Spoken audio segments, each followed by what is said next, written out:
Shalom sahabat WB yang dikasihi Tuhan. Renungan Harian Wanita Bijak hari Senin tanggal 23 September 2024 bertema mengandalkan Tuhan. Bacaan atau firman Tuhan hari ini diambil dari kitab Yesaya 37 ayat yang pertama sampai dengan ayat yang ke-38. Sekali lagi, Yesaya 37 ayat 1 sampai 38.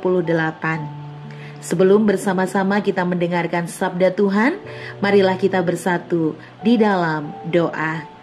Bapa, dalam nama Tuhan Yesus Kristus, kami sungguh bersyukur untuk hari baru yang Tuhan anugerahkan kepada kami, sehingga kami semua dapat beraktivitas di hari ini dalam keadaan sehat, semangat, dan penuh dengan berkat Tuhan. Dan sebentar lagi kami akan mendengarkan sabda-Mu yang kudus yang memberikan kami kekuatan dan pengharapan. Ya Bapa, berbicaralah karena kami siap untuk mendengarkan. Di dalam nama Tuhan Yesus kami berdoa. Haleluya. Amin. Sahabat WB yang dikasihi Tuhan, pembacaan firman Tuhan hari ini dari kitab Yesaya 37 ayat yang pertama sampai dengan ayat yang ke-38. Demikianlah sabda Tuhan. Yerusalem luput dari tangan Sanherib. Segera sesudah Raja Hizkia mendengar itu, dikoyakkannyalah pakaiannya dan diselubunginyalah badannya dengan kain kabung. Lalu masuklah ia ke rumah Tuhan. Disuruhnyalah juga Elyakim, kepala istana, Sebna, panitera negara, dan yang tua-tua di antara para imam, dengan berselubungkan kain kabung kepada Nabi Yesaya bin Amos. Berkatalah mereka kepadanya, beginilah kata Hizkia, hari ini hari kesesakan, hari hukuman dan penistaan, sebab sudah datang waktunya untuk melahirkan anak, tetapi tidak ada kekuatan untuk melahirkannya. Mungkin Tuhan Allahmu sudah mendengar perkataan juri minuman agung yang telah diutus oleh Raja Asyur, tuannya, untuk mencela Allah yang hidup, sehingga Tuhan Allahmu mau memberi hukuman karena perkataan-perkataan yang telah didengarnya. Maka baiklah engkau menaikkan doa untuk sisa yang masih tinggal ini. Ketika pegawai-pegawai Raja Hizkia sampai kepada Yesaya, berkatalah Yesaya kepada mereka, beginilah kamu katakan kepada tuanmu, beginilah firman Tuhan. Janganlah engkau takut terhadap perkataan yang kau dengar yang telah diucapkan oleh budak-budak Raja Asyur untuk menghujat aku. Sesungguhnya aku akan menyuruh suatu roh masuk di dalamnya, sehingga ia mendengar suatu kabar dan pulang ke negerinya. Aku akan membuat dia mati rebah oleh pedang di negerinya sendiri. Ketika juru minuman agung pulang, didapatinya Raja Asyur berperang melawan Libna, sebab sudah didengarnya bahwa raja telah berangkat dari Lakis. Dalam pada itu, raja mendengar tentang Tirhaka, raja Ethiopia, berita yang demikian. Ia telah keluar berperang melawan engkau, dan ketika mendengar itu, disuruhnyalah utusan-utusan kepada Hizkia dengan pesan, beginilah harus kamu katakan kepada Hizkia, Raja Yehuda, janganlah Allahmu yang kau percayai itu memperdayakan engkau dengan menjanjikan Yerusalem tidak akan diserahkan ke tangan Raja Asyur. Sesungguhnya engkau ini telah mendengar tentang yang dilakukan Raja-Raja Asyur kepada segala negeri, yakni bahwa mereka telah menumpaskannya. Masakan engkau ini akan dilepaskan? Sudahkah para Allah dari bangsa-bangsa yang telah dimusnahkan oleh nenek moyangku dapat melepaskan mereka, yakni Gozan, Haran, Rezef, dan Bani Eden yang di Telasar? Di manakah raja negeri Hamat dan Arpad raja Sefarwaim, raja negeri Hena dan Iwah? Hizkia menerima surat itu dari tangan para utusan, lalu membacanya. Kemudian pergilah ia ke rumah Tuhan dan membentangkan surat itu di hadapan Tuhan. Hizkia berdoa di hadapan Tuhan, katanya, "Ya Tuhan semesta alam, Allah Israel yang bertahta di atas kerubim, hanya Engkau sendirilah Allah segala kerajaan di bumi. Engkaulah yang menjadikan langit dan bumi. Sendengkanlah telingamu ya Tuhan, dan dengarlah, bukalah matamu ya Tuhan, dan lihatlah. Dengarlah segala perkataan Sanherib yang telah dikirimkan untuk mencela Allah yang hidup. Ya Tuhan, memang raja-raja Asyur telah memusnahkan semua bangsa dan negeri-negeri mereka, dan menaruh kepada Allah mereka ke dalam api. Sebab mereka bukanlah Allah, hanya buatan tangan manusia, kayu dan batu, sebab itu dapat dibinasakan orang. Maka sekarang, ya Tuhan Allah kami, selamatkanlah kami dari tangannya, supaya segala kerajaan di bumi mengetahui bahwa hanya Engkau sendirilah Tuhan." Lalu Yesaya bin Amos menyuruh orang kepada Hizkia, mengatakan, "Beginilah firman Tuhan Allah Israel tentang yang telah kau doakan kepadaku mengenai Sanherib raja Asyur. Inilah firman yang telah diucapkan Tuhan mengenai dia. Anak dara, yaitu putri Sion, telah menghina engkau, telah mengolok-olok engkau, dan putri Yerusalem telah geleng-geleng kepala di belakangmu. Siapakah yang engkau cela dan engkau hujat? Terhadap siapakah engkau menyaringkan suaramu dan memandang dengan sombong-sombong? Terhadap yang Maha Kudus, Allah Israel. Dengan perantaraan hamba-hambamu, engkau telah mencela Tuhan, dan engkau telah berkata, dengan banyaknya keretaku, aku naik ke tempat-tempat tinggi di pegunungan, ke tempat yang paling jauh di gunung Libanon. Aku telah menebang pohon-pohon arasnya yang tinggi besar, pohon-pohon sanobarnya yang terpilih. Aku telah masuk ke tempat tinggi yang paling ujung, ke hutan pohon-pohonnya yang lebat. Aku ini telah menggali air dan telah minum air. Aku telah mengeringkan dengan telapak kakiku segala sungai di Mesir. Bukankah telah kau dengar bahwa aku telah menentukannya dari jauh hari dan telah merancangkannya dari zaman purbakala? Sekarang aku mewujudkannya, bahwa engkau membuat sunyi senyap kota-kota yang berkubu menjadi timbunan batu.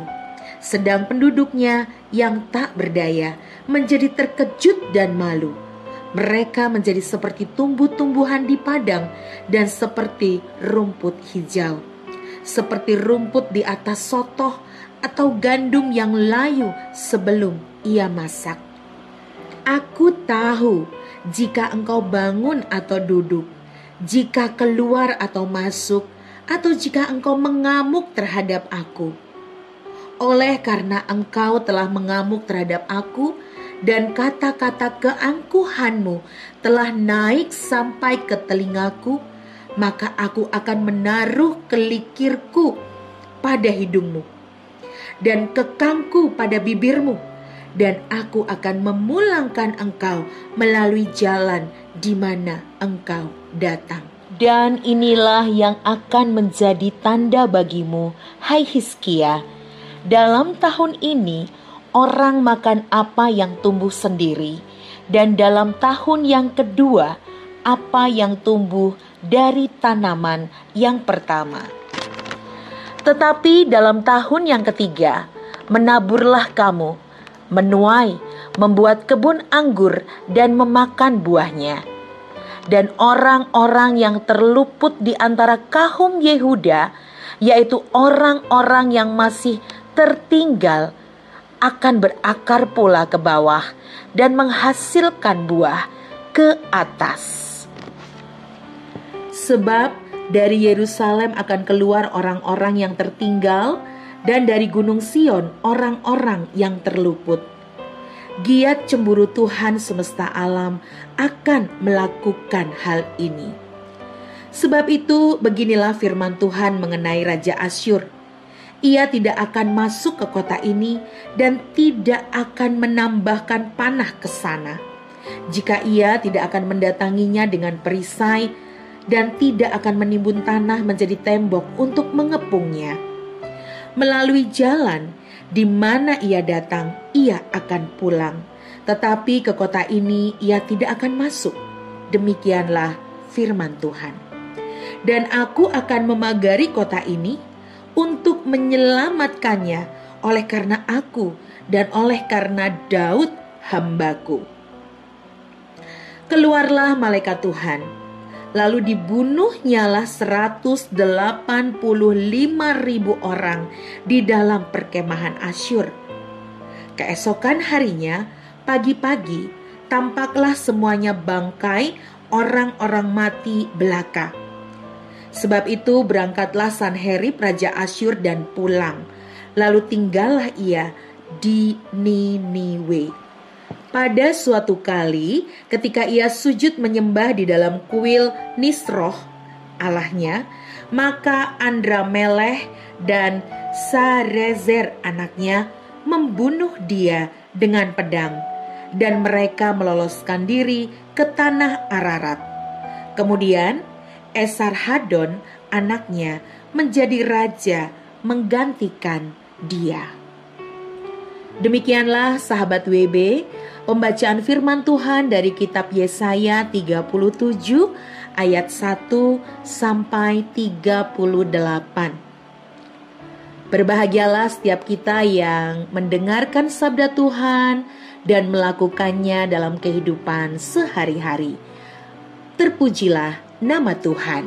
Sahabat WB, setelah kita membaca dan merenungkan firman Tuhan tadi, ada sejumlah pertanyaan pembuka yang kita dapat refleksikan.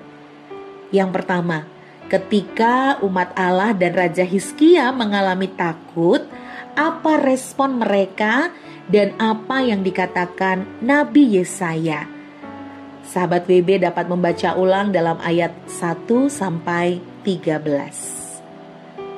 Pertanyaan refleksi yang kedua adalah, setelah mendengar pesan dari Yesaya, apa yang dilakukan Raja Hizkia dan apa jawaban Tuhan atas doa Hizkia? Kembali sahabat WB dapat membacanya pada ayat 14 hingga 38.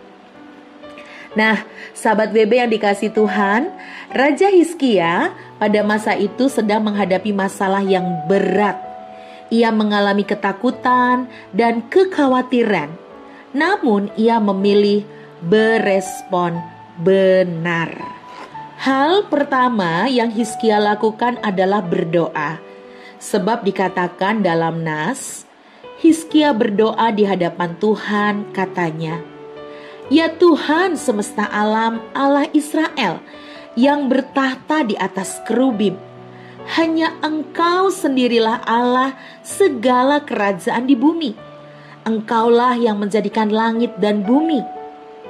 Demikian dicatat dalam kitab Yesaya 37 ayat 15 sampai 36 dalam Alkitab Terjemahan Baru. Hizkia mengatakan bahwa Tuhan bertahta dan menjadikan langit dan bumi.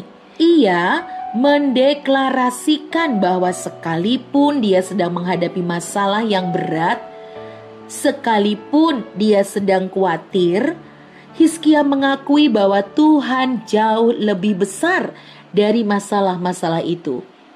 Tuhan memegang kendali dan ia mau bersandar kepada kebenaran itu. Sahabat WB yang dikasihi Tuhan, Hizkia menghadap Tuhan bukan sebagai pilihan terakhir, tetapi sebagai prioritas utama. Ia tidak mencari yang lain, namun hanya kepada Tuhan sebagai yang pertama dan utama. Bagaimana dengan kita? Ketika kita menghadapi persoalan, bagaimana respon kita? Takut dan khawatir adalah hal yang manusiawi. Namun, janganlah kita dikuasai dan terus larut di dalamnya sehingga hidup dalam ketakutan dan kekhawatiran. Ini tanda bahwa kita tidak mengenal siapa Allah kita. Teladan Raja Hizkia mengingatkan kita pada hari ini, pengenalan kita akan Tuhan menjadikan kita pribadi yang mengandalkan Tuhan, sebab kita percaya akan kemahakuasaannya. Nah, sahabat WB, sebelum kita membagikan berkat dari firman Tuhan hari ini kepada rekan dalam kelompok pemuritan kita dan menceritakan apa yang menjadi komitmen kita, mari sekali lagi kita berdoa kepada Tuhan. Sungguh kami bersyukur ya Tuhan, teladan hidup Raja Hizkia menolong kami untuk terus mengandalkan Tuhan dan mencari Tuhan melalui doa kami sebagai upaya kami memprioritaskan atau mengutamakan Tuhan dalam hidup kami. Terima kasih Tuhan untuk teguran yang penuh kasih yang Kau nyatakan, sehingga hari ini kami berkomitmen untuk selalu mengandalkan Tuhan dan menjadikan Tuhan tempat pertama untuk kami datang menyerahkan segala persoalan dan keluh kesah kami. Di dalam nama Tuhan Yesus kami berdoa. Haleluya. Amin. Pengenalan akan Tuhan menjadikan kita pribadi yang teguh di dalam iman kita kepadanya.